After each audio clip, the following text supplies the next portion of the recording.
Living with Dr. Karen. And of course, I am Dr. Karen. Welcome to everyone.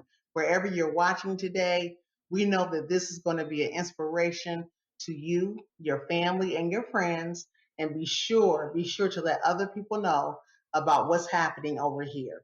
Now, one purpose for Second Chance Living for me, one of the goals is to always make sure that people hear interviews and see stories about people whose lives have been transformed after different things have happened in their life.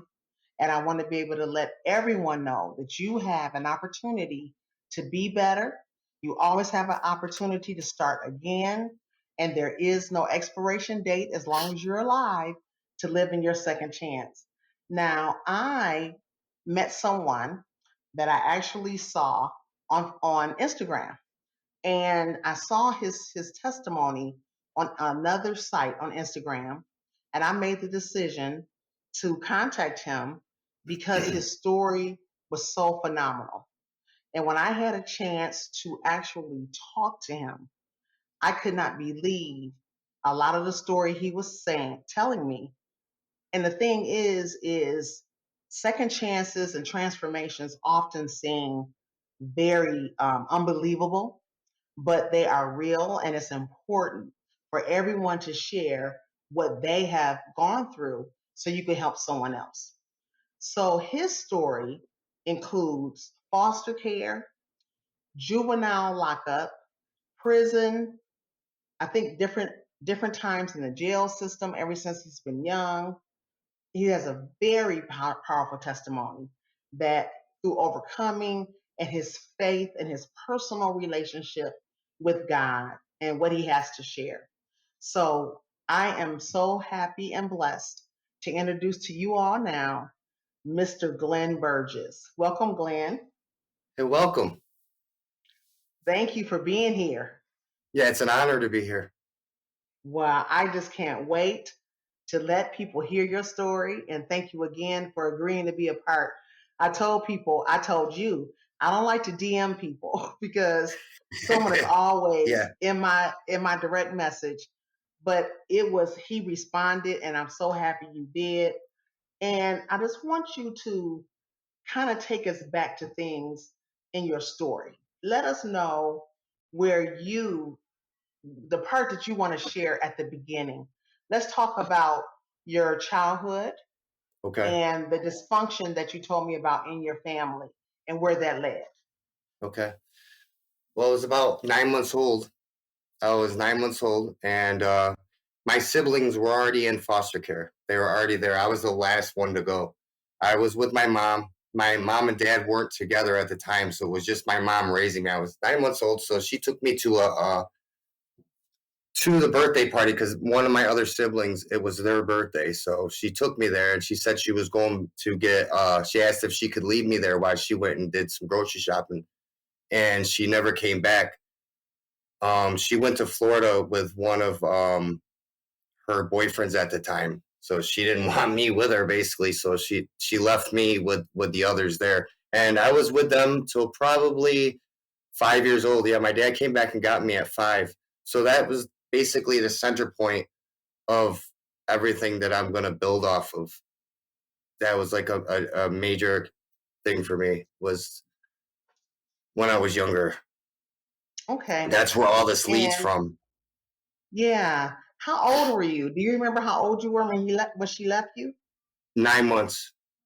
9 months. Okay. Yes. So basically someone else told you this. Yes.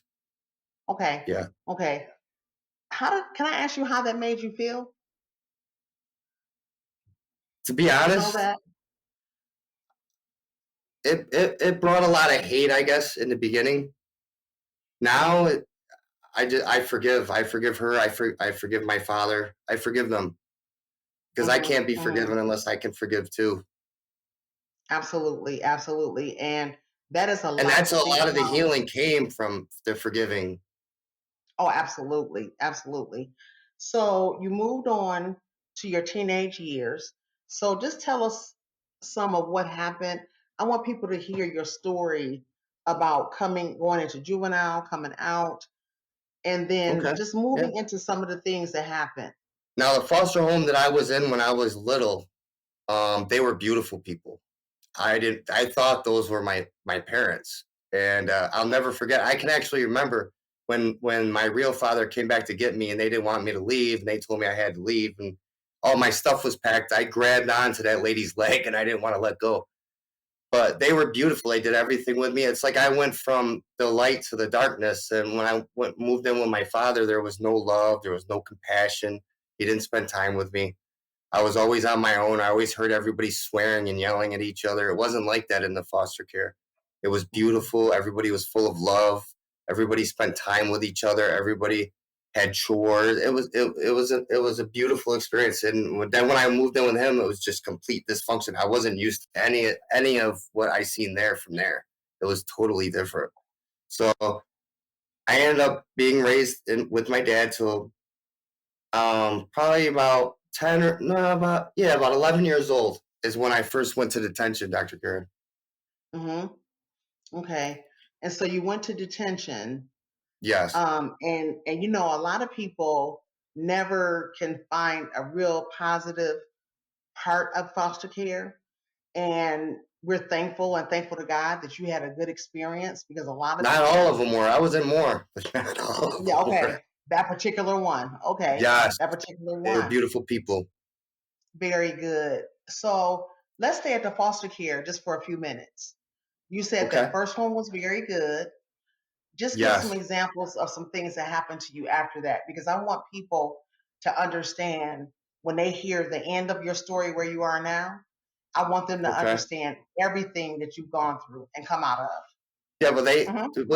they acted like they treated me like I was their own child, and they wanted Hmm. to adopt me. Actually, they wanted to make me their own child. They didn't want me to Okay. know. They even told me later on in life they didn't want me to know I had enough that family. Okay. They wanted to Okay. raise me not knowing that. Okay. And so, did you tell me that when you were in foster care, did you suffer a lot of the things that unfortunately a lot of children do, like different forms of abuse, whether it be Oh yeah. verbal? Yeah, I counsel a lot of children that have gone through a lot of abuse, and it changes their Yes. world. It totally changes their world. Um, when you talk to people, or if you had a chance to talk to someone who is listening right now, who went through, and we're going to go through the rest, who went through, though, a bad experience in foster care, and they're adults, they're over 18, what is your advice to them? I know they should be seeking therapy, maybe counseling, but what would you want to tell them if you had to say something from your heart about that experience? Well, if they're going through like a tough time with how to understand what they've been through, because there's things right now, Dr. Karen, that I don't even understand. Some of the things deep down that we have to learn, because you can't change something if you don't know what it is. You Mm-hmm. have to know what it Mm-hmm. is to be able to change it and to make a difference in that part of your life. Like I know with me, when I wanted to change, I didn't have everybody on my side to help me change. I didn't Mm-hmm. know how. So it started with books. It started with a lot of reading when I was in jail, trying to educate I went from self-help, Dr. Karen. I went from self-help. I went from Muslim. I went from Christian to all Mm-hmm. different types of different things until I actually found the truth of what Right, set me right. free for my personal. And you know what you said about not being able to fix something if you don't know what it is? That Yes, I is tried very everything to fix important. it. I tell Everything. people when they come to me for therapy that we have to, they sometimes they don't want to remember the past. And I try to express to them that you cannot be healed if we don't know what the past is. You Yes. know, they were having situations happen to them because of their past, but they didn't know that it was abuse. They didn't know Yes. that it was verbal abuse. They thought Yes. it was okay for somebody to hit them and beat them all the time, Yes. you know, and the things in foster care can be really rough. So let's move on to your first experience, I guess, and that would be in juvenile detention. Yes. That Okay. was Let horrible. me know about That was that. rough. Okay. That was a Okay. little different than foster care. How old were you? I was 11 How years old were old. you? 11. 11? Yes. Okay. Okay. Tell me what it was about. What made it, I know it was bad, but what made it horrible for you? Is it okay for They me to didn't ask that? care. They didn't care what we did. Okay. As long as we left them alone, they didn't care what us kids did. They didn't care at all. And that's As the long as they staff. were doing their thing. That's The the staff. guards, yes. Yeah. And you know what's so unfortunate about that, Glenn, is there is nobody you don't talk to from foster care to juvenile detention. I had people in juvenile detention that I worked with in K through 12. And when they were seniors in high school or juniors and they had to be sent away for detention, they were just so excited to come and show me their grades and show me what they had accomplished. And because they're telling me, even though they were sent there to go to school, nobody ever told them they did a good job. Yeah. So they're not getting anything different than they were, at home. And so Yeah. the people that people thought were emotionalists, they would run to me, Miss Donald, look what I got. And they'd be happy and I would congratulate Hmm. them. And it was something. So you went there while you were 11 and you learned a lot. And I Yes. know for sure you'll be able to help a lot of students who are going through this, or a lot of people that's going through this. So let's move on to your story so I can let Okay. people know what you told me about your experience. So you can go on Okay. now if you want to move to the prison. All right. To the prison now. Yep, Okay. yep. Mm-hmm. Like with jail too, people get a misconception of prison, and because they see a lot of movies, Dr. Karen, like the movies, best movies, but it's not like that. But I can tell you one thing is that they don't help there either. There is no help.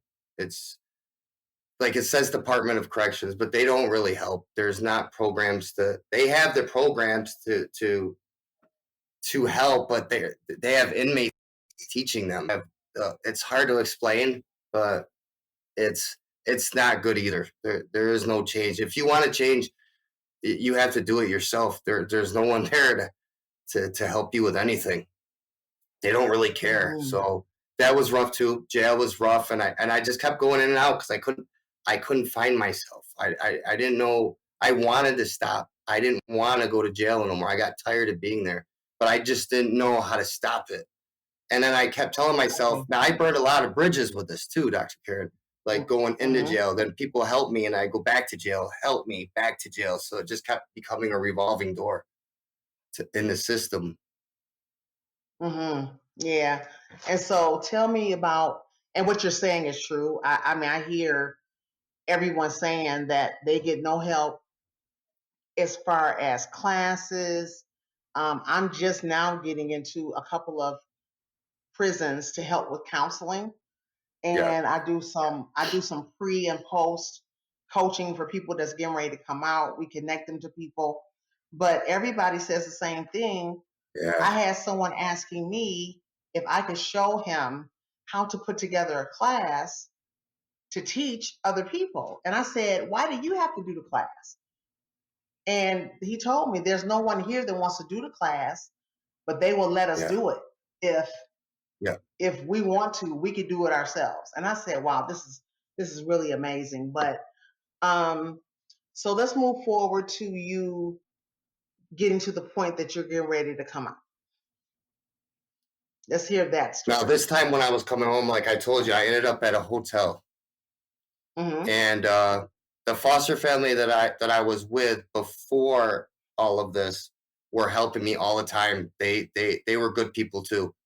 And but they got tired of helping me because I wasn't learning. Like they get pay for lawyers, pay for this, and I get in trouble. Come home, they think I had it, and I go right back. And I did this tons of times, handfuls of times. So when I called them, Mm-hmm. I thought I was going home, and I really wasn't. So I was on the point of being homeless. I was young. I didn't have nobody. I was still shot. The parole only paid for 2 days in a hotel. They don't help you with. They give you $40. They give you 2 days in a hotel, and then it's on your own to figure it out. And if you don't figure it out, you're going back to jail on a parole violation. So they give you 2 days Okay. to figure this out. 2 days. 2 days. Yeah. And how long? So And so that's if you've been in, how long were you in? that time, 3 years. Yes, I was in there three for three. years. And they give Yes. you 2 days. Two Yes. two To days to figure it figure out. yourself out. Yeah. Okay. They That they makes a want you lot to of go to sense. social services. Right. But where I was at in a hotel to social services, that's like a 3 hour walk. Okay. 2 days though. They gave you a full 2 days, Yes. $40, and Yes. said, see ya. Yep. And Yep. so people often wonder, why do we see people back again? Why is there repeat Yes. offenders? And a lot of They make it times I hard for think it's you. they make it hard. And I think a lot of Yes. people they're more comfortable with getting back in because you cannot learn how to live life again after 3 years, 10 years, even one. Look how fast life changes. If Even you the don't guys in there, have, Dr. Karen, mhm, even the guys in there, they say to you, "Oh, we'll see you back, what, in a week or two? We'll see you again." That's what oh, they everybody say says. And they're right. You go they right say back that to in. you. Hey, everybody, I'm back Yeah, here. How's everybody yeah, been? wow, Yeah, wow, that's how it wow, is, wow, though. wow. Yeah, and that's really something. And when we talk about rehabilitation, and Yes. like you said, they call it the Department of Corrections, but nothing's Yeah. being corrected. Nothing's being No, corrected it just, they're making at them all. actually better at what they do, to be honest with you. Yeah, yeah. Make Because it they better have no criminals. time to just, it, it's not like people think. People don't think about putting programs in and trying to help people. And it's a lot to it. It's just a lot to it. So, okay, so let's go to the hotel and hear that Okay. part of that story because I love it. It's very, very Okay. heartwarming. Yes. Yeah, I was in the hotel. It was Woolkit Hotel out in Woolkit, New York, and I'll never forget this. This is the moment that changed everything. I was in the hotel. I was on the top floor, and after calling my foster family, I knew I was going to be homeless. I had 2 days to figure this out on my own. I was a young kid. I had no idea what I was going to do. Um, I wasn't good at working and all that stuff. I was so used to being in and out of jail. I had no help. I had nobody there for me. And so I remembered this guy that his name was Mark, and he's a guy that did Bibles to inmates in the Wayne County Jail. So I wrote to him, and he sent me a Bible when I was in a jail. So, anyways, something told me to ask God to help me find him. So I looked up to heaven. I said, God, if you're real, dude, I need your help, man. I don't know what to do. I want to change my life. I don't know how to change. I'm going to end up back in jail. I don't want to be there. If you can help me find this guy that sent me this Bible, I swear to you, I will my life, every inch of it, and I will not look back. About 2 seconds after I prayed that prayer, Dr. Karen, a lady knocked on my hotel room door. She said, Mr. Burgess, we need you to move downstairs. The hotel you have the room you have now isn't yours. We gave you the wrong one. So I went down, I moved to the room downstairs. I was in there for probably about a minute, maybe 2 minutes. And I heard this in my heart. Now I know it was God's voice, but I didn't know then. But I heard in my heart, Mhm. why don't you look in the hotel room drawer? So what I did is I looked in the hotel room drawer, and wouldn't you believe that guy's name, his address, his phone number, everything about that guy was in that drawer, Dr. Karen. Everything Now, who was the man was in the again? Who drawer. was the man? Who His was name the was man Mark again? Beha. He's a minister to people in jail. Okay, okay, okay. So that's what you were looking for. Okay. So you Yes. said you turned to God and said, dude, if you you called him dude. Yes. I was serious. I was talking. I didn't know how to talk to him. And Look, that's called personal relationship. yeah. That's called personal relationship. I often tell people, God He is who He is. He's everything. But Yes. who is He to you? And I remember praying and saying things to God like, okay, you know that I don't like this. You know I'm mad because He knows. So it's no Yeah. sense in me making up a scripture a new scripture about it. He already knows what I'm thinking. Yes. And you said He, that if I believe you, you are going to send yes. me some food for my children. And we Yeah. see miracles happen when we deal with God Yes. personally. Yes. He So you knows the found the heart. Bible with his yes, with the heart. So you found the Bible with his name. Yes. His name, And his so address. So I end up calling this guy, and he came over mhm, right away. And he's like, "Are you serious about changing your life? Are you serious about drugs, drinking, going in and out of jail? Do you really want to change? Because if you really want to change and you show me that you really gave your life to Jesus Christ, you can move in with me. How about moving in with me and helping me with Bibles to jails and stuff?" I was like, "I'd mhm, love it." So I ended up giving my life to Jesus. I asked him to save me and forgive me. And I want to say this too, is I want people to understand it's not a feeling or emotion either. I want mhm, people to know that it's not like you're gonna mhm, feel like this whole different person now, and it doesn't work like that. But anyways, I ended up moving in with this guy.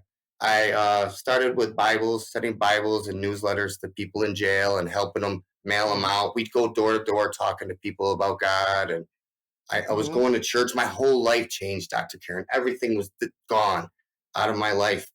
It was beautiful. I've never, I was like, wow, I have my life now. I have a whole new life. I've never experienced people like this, the life that I have. And then it all Mhm. changed again. Do you want me to go into how that happened? I want you to tell them. All right. So I went to, Mhm, I was in church one day and an evangelist came. He was in the Outlaws and he was giving his testimony. And out of nowhere, Dr. Karen, that voice that told me that stuff was in that drawer in that hotel room is the same voice that told me that, all right, Glenn, remember how you told me that if I helped you find this guy, you'd give me your whole life and wouldn't hold nothing back? And I'm mhm. like, yeah, in my mind. It's not, I don't want people to think I'm just having this voice like we're talking. It was in my heart. And Yeah. he told me, he's like, do know you have crimes in your life that you've never gotten caught for, right? And I'm like, I'm thinking, man, they're robberies. Yes, I know. Come on, Lord. And he's like, no, you're gonna turn yourself in. If you told me if I changed your life and I helped you find this guy, you would give me everything. I want you to give this to me. I want you to get up and I want you to turn yourself in for all those crimes and follow me. I started crying. I didn't know what to do. So I went to the guy, I talked to him, and he's like, Glenn, if I turned myself in for everything I did and never got caught for, I would never get out of jail. And Okay. so I started to listen to that guy. I'm like, yeah, you're right. I don't got to do this. And it got the voice in my heart kept getting stronger and stronger and stronger. It wouldn't leave me alone. So Mhm, to make a long story short, um, the state trooper came out and I told him what I've done. And he was a Christian too. So he told me that if I didn't want to turn myself in, I didn't have to. He wasn't going to say nothing. But I to make a long story short, I did it. I turned myself in, and I did 5 years for those crimes. Just after I came home, Dr. Karen, and did a month, I went back for another 5. And I did fall off. I backslid because I was away from the church. I was back in jail. In there's people that it seems like, but they're not really followers. Like of it's hard to explain, but it took me a while to understand why God did that, and I realize now okay. why God took me away from that church. He wanted me to Okay. fully rely on Him and not anybody else, and that's what I was doing. I Okay. was relying on them.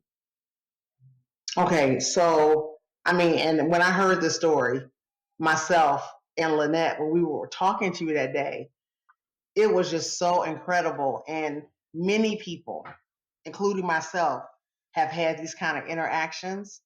And I think it's so wonderful for people to Yes, understand that, second chances in life are about you moving forward and how do you move forward with your faith. And God will speak to you and give you the connections that you need to make that yes, second chance go. And so the second yes, chance could be business, it could be buying a home, it could be a lot of different things. But God yes, put yep, everybody in your life that you need. So let me ask you, you said you backslid when you were in back in jail, in prison. Not when you Yes, came I out. stopped reading the Bible. Okay. I stopped. I was so stressed out. I Okay. didn't understand why I had to do that. So you got stressed out doing Yes, exactly what I God was told you so, to do. yes, And but yes. that's honest because I've had people that I tell, God told me to do this, and then I'm shaking and mad and why and how, but I know He said it. Yeah, I know He said it, so that's human yeah. nature. Let me ask you a question before we get ready to close. If Okay. you had to speak to someone about their second chances, what would you tell someone out of your heart and out of your own mouth about telling someone that they always have another moment for a second chance? How would you tell us first that you're using your gift of a second chance, and how would you encourage somebody listening to you about second chances? The second chance is beautiful. It can happen for anyone. If it can happen for me, it can happen for anybody. Anybody. It's Okay. it's the point that we have to leave our comfort zone. That Mhm. we get comfortable with that life. But we don't like it, but it's comfortable. We don't want to work to Mhm. change it. It's gonna take work, Mhm. and you're gonna go through fire. You're gonna go through the flames to change. But in the end, the light Mhm. is there. You're gonna go through it. It isn't gonna happen overnight. It is. I used to think that I could skip the ladder, like climbing the ladder from the first prong all the way to the fourth, but it doesn't work like that. Mhm. I'm still going through Okay. changes. It's not easy, but it's the Yep. best way. And like you're saying, you're getting your second chance, and you're getting Yes, your second chance every day. yes, And that's what I yes. tell people. That's what I tell people. Glenn, you know what? There is not enough time to go through Okay. your entire story. I love it. I love it so much. And I'm sure I'm going to ask you to come back because you have so many Yes, definitely. things Yeah, there's so I much want you to more be to able it. to share. Yes, yes, so many things. And I definitely want you to be a part of a panel I have coming up in regard to juvenile delinquency and some other things. But tell people how they can, I guess, follow you on your social media. On Instagram, I'm Road to Grace 647. It's road underscore to underscore Grace 647. On TikTok, it's the same. It's Road to Grace. It's road underscore to underscore Grace. And on YouTube, it's Road to Grace with Glenn Burgess. Well, that's wonderful. Glenn, I want to thank you so much for agreeing to do this and Yes, being definitely. patient. Yes, I really appreciate it more than you understand. And we know that at this time, I believe right now, someone is hearing you and knowing that it's still time to change their life. And I thank you Yes, so much, and I'll see you again soon. I want to definitely. thank everyone for tuning in to Second Chance Living with Dr. Karen. We have a lot of things that are be coming up. Be sure to share with your friends, be sure to share with your family, your colleagues, and you'll be able to be a part of us if you would like to write in. The information will be on the bottom of the screen on how to get in touch with us. But until next time, I want you to remember my personal mantra is every day you live is a second chance at life. And I want you to take every moment that you have with every breath and continue to know that you are in your second chance. God bless you and see you again soon.